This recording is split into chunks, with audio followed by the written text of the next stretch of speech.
I get notes home every week about my son. He is imitating his classmates when they cry or scream, and then it causes those kiddos to get even more upset. He also tries to stop them from crying. Knowing my son, I know he always wants people around him happy. If I make a sad face, he takes his fingers and turns my frown into a smile. I can only imagine he does this as well at school. What kind of social stories or tips do you have so that I can teach my son that if someone else is upset, it's okay? I hope this makes sense, and anything you can suggest would be helpful. Another thing you should know is that they do use headphones to cancel the noise. I've told them not to use it too much because OT says if you use them too much, it can be harder for him to get used to noises, which he doesn't like, which I agree with, and thank you so much. So kind of a two-parter there. But what an interesting young man who, you know what kills me all the time is that people who don't know about autism think that our kids don't have empathy. Oh, yeah. Right? So many of them have empathy, but maybe it's not in the same way how it's displayed. And if there's no vocal language, then it definitely isn't the same. Well, but imagine that here's this little boy who seems to be upset when other people are upset, which I think, demonstrates clear empathy. It's great right? because that means he's recognizing something out of himself and it's something important. Yes. And it's the right importance. And that person is uncomfortable and he would rather have them be happy. Yeah. There's a whole lot there that he's not understanding, but he's recognizing other people's states and he's saying, I don't want you to be unhappy. So in any case, I whenever people say, well, people with Asperger's are on the spectrum, they don't have empathy, and I'm always like, no. It's also when people recognize that they have a social child that has autism.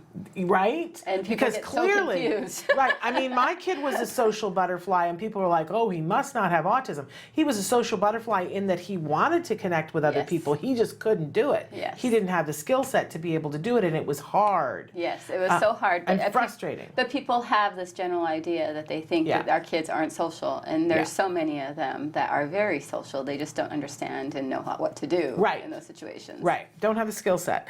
Okay, so for this mom, she's looking for some tips, tricks, maybe social stories about other people being upset and it being okay. Well, first of all, even before we get to that, I love that he actually imitates other kids. Yeah. It might not be socially appropriate, but the fact that he imitates means that's one part of development that he's doing. And what you want is for him to take that imitation ability and do it with all those other typical kids out there. Yeah. Because that means he can learn that way. And that's how a typical 2-year-old learns. Yeah. They see what's going on and they just copy what other people are doing, and they get some enjoyment out of it and some social interaction that's appropriate. Yeah. And they start to figure out what to copy and what not to copy. Yeah. And so just the fact that he has that ability is great. And you want to use that as much as possible because that's something that he's already naturally doing. So you need to get him with people who aren't having behaviors and get him around people who are doing things the right way. And really emphasize that because there's so many people that don't think about it in those terms.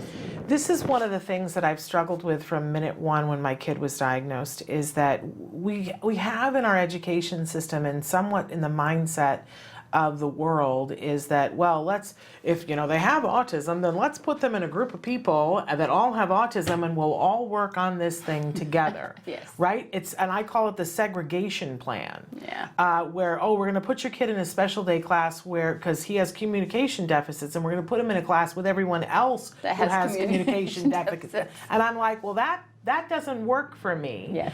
It's one of the reasons why I think inclusion done right, and I'm putting that in there, inclusion done right is key. I saw this clearly with my son that we were going to an early start program that wasn't doing much for us, but and eventually we got kicked out of. But there was one day that my son could do all the things that the other kids in the class could do. One day out of however many days that we went. And that was during spring break because one of the other boys brought his older neurotypical brother with him, who then we couldn't get Jem to sit in a chair. He couldn't do it. The other kids sat in circle time. Jem couldn't do that. This boy walked in. He was like 6 years old. He sat down in the chair, and Jem watched him do that, and he was like, oh.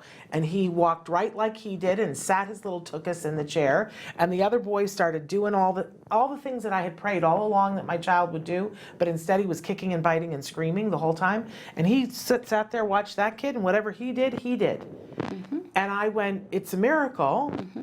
And after that, it was like, good luck trying to talk me into him going anywhere but with the kids who can do things. Yeah, no, I always tell, like when I talk to behavior analysts who are creating programs, I always say the first step is just making sure they can imitate.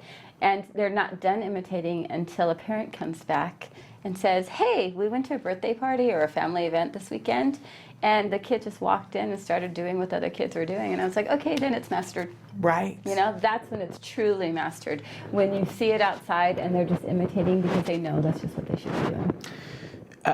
Okay. No matter what the age. So great that this child has this, and this child is in a classroom that apparently is full of, you know, individuals who've got some issues. So maybe mom wants to look at that. Yeah, I mean, if he's doing it and nobody's focused on it, that means he has some very high level ability. And you want him to be challenged. Okay. You want the skills to keep coming. Okay. You know? And the thing is, and he's also social and empathetic. Yeah. You know, good skills. Really good skills. You really want to make sure they're in the right place, that they're getting handled the right way. Because I understand, like, let's say the OT says, like, you don't want to use the headphones too much because then he won't be get used to the sounds. Right. But really through all of this, the whole thing is the function. He wants them somehow to be better. But when they're crying and, you know, and he doesn't know how, the question that's not here is we don't know how much language he has. Okay. How much understanding. How much receptive language, how much vocal language. Because many times, especially if they're younger kids, you can teach some phrases at the beginning if they have the ability to echo some words. So, you know, just words that, you know, will be in society appropriate, like, it's okay, you know, or just like, you know, or just recognizing, like, if they like to be touched, to be able to touch them. If the kid doesn't like to be touched, to know to back off. Right. You know, and just teaching them about the kids in his class. Like, this kid calms down when there's music. This kid calms down when there are hugs. This kid calms down when, and whatever it may be. But there's all sorts of functions going on. And even though we might want to say, hey, let's give you one way of treating this, we can't, because you really need your local BCBA and the teacher in the class to figure out, why are these kids all crying? Yeah. You know, what are they doing this for? Some of them might be crying as a form of communication, just saying, get me out of here. And some of them might be crying because they are truly seriously, like, hurt or something else, and there's another need that needs to be met. You know, I would love to be able to say, hey, let's do this social story for this group, but we really don't know enough information. Yeah. And this is where you need your local person to really give some feedback. You're talking about social stories. I love social stories, except people tend to use them with kids that don't understand language. And that is actually a pet peeve of mine. Okay. Is people will use social stories with kids who don't have the comprehension of the words. So they might start repeating things that are said in the social story, which makes them look like they understand, but they don't understand. So what ends up happening is the kid gets in trouble because they're vocalizing and they're repeating a story that they heard, and it might be like, it's okay, you're okay, or whatever, but maybe they won't stop. Right. And then other people think that they know what all of it means. Okay. And then they get punished because they're saying these things that they think that other people think they understand. Okay, so if you've got a kiddo who you don't feel like their receptive language is super strong, that they really are understanding what's being said to them, how would you go about teaching them that when people are having emotions, that it's okay? Yeah, a lot of it might be just practice. You know, whatever might be appropriate for that kid. And a lot of times in classrooms, I say, get to know the other kids in the classroom. And if you are in a special needs classroom, hopefully the ratio is small enough, you know, whether it's, you know, 1 to 3 or 1 to 4, that you would be able to get to know each kid and what each kid likes and what to do for each kid. And then you can teach your kid to comfort each one in the way that each kid likes. And because this is a spectrum, I'd love to say teach them one way and it would help all, but that's not going to be true. Well, not only that, I mean, I don't know if you watch The Big Bang Theory, but, you know, Sheldon was often a case study in how to not teach things properly. We talk about generalization all the time. And Sheldon was taught rules, and Sheldon followed rules, and our kids will. But the rule for Sheldon was if someone's upset, you make them a cup of tea. That's what his mother taught him. You make them a cup of tea. So there were all these jokes throughout the show about, you know, something horrible happens, and in this very inappropriate moment when he should be saying something else, Sheldon goes to the kitchen and puts the kettle on, and everybody says, "What are you doing?" He says, "I'm making them a cup of tea because that's what you do." And it isn't always right. Yeah, but I have to say this. I just actually, because I record it, and I just saw the finale. Yes. And the rule that they taught there is the rule I always say here, which I loved, which is the rule that Sheldon learned is you need to teach them that change is the rule. Yes. That things always change. Yes. I loved that, you know, that they could end on that note, because so much of the show for so many seasons was about him needing to have it this very particular way with no change. Yeah, and then that's what I always tell families here. The ultimate rule that we're going to teach all the kids is change occurs and it's okay. You know, you handle it the way that you handle it. Yes. But for this person, really, maybe you want to go in and learn about those kids and what helps each one of them, and then you can teach it kid specific to each one of them. And actually, that's really good for your kid. Yeah. To know that not Very the same good. thing is going to make each person okay. And, you know, it's nice, it's funny. I've had actually a lot of kids come to me and try to make me smile. And even when my own kids were younger, because people are just used to me smiling. So when I go into neutral face for therapy, the kids actually really hated it when I was a therapist. Yeah. They hated it when I would just go into like a neutral face with no expression. And I wouldn't be sad, but they'd always be trying to like move my lips to smile. And I would just give really clear rules, like I will smile when this happens. Yeah. You know, and that became the reinforcer. Yes. For each one of the kids. When you think about it, it's a pretty high level skill to notice and to want to change. I mean, that comes along a little bit later on the progression of being able to do things. Yeah, and the thing is, I loved that they understood this is the face, you know, that this is what we want from you, and I want to make it. And I'd be like, I'll smile if you do this. Like, let's get, you know, we'll have some fun. And so with each of these kids, I'm not giving you one, and I feel bad that I'm not giving you one way of addressing this, but it is, you sound like you have a child who's very social, a child who knows how to imitate. So maybe this is the time to like find out what each of these kids likes in his class and to teach them what makes each one happy. Yeah. You know, and to be a part of that and to learn to wait probably. And there are times when your child probably just needs to ask to leave the room. And, you know, for me, as far as the OT thing and the headphones goes, I mean, of course, you don't want them to spend their whole life with headphones. I worry about if the child is in a classroom where there's a lot of people crying, I would find that a sensory nightmare, right? Yes. And so if the OT wants to work on that, my suggestion would be work on that at home.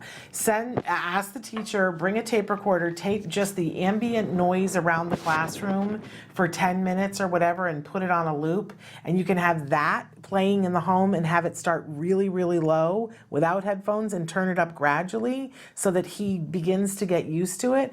But if it's really troublesome in the classroom, I hate not giving him the thing to make it okay for him in the classroom. How do you feel? And if your child actually, when you try this at home and nothing happens, from my experience, there are the group of kids that have the sound sensitivities. Yeah. But the majority of the kids, it's not, I feel like, at least in my experience, it's not the sound sensitivity, it's the sudden onset. Oh. That like, it makes that suddenness. Oh, yeah.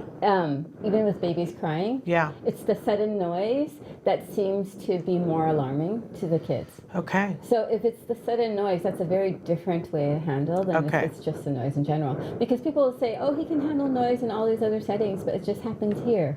Interesting. And it happens with babies when there's newborn babies. A lot of our kids have difficulty with a newborn baby, but I think it's the suddenness of the cry that is more alarming to so many of the kids than it is the actual noise. It's very, very different.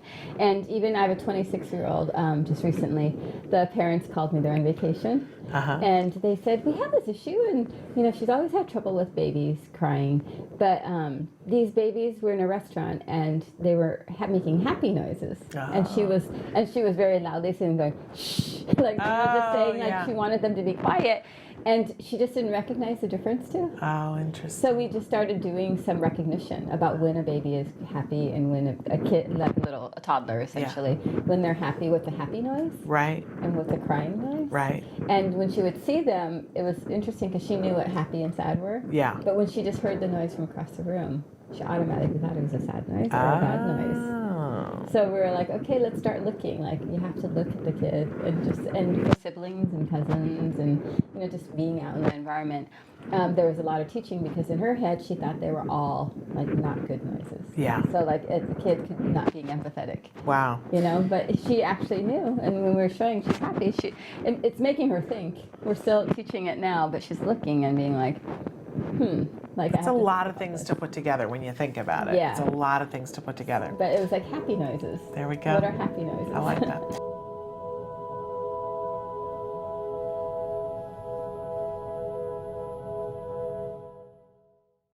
Hey, thanks for watching Autism Live. To subscribe, click here. And if you'd like to check out some more of our videos, click here.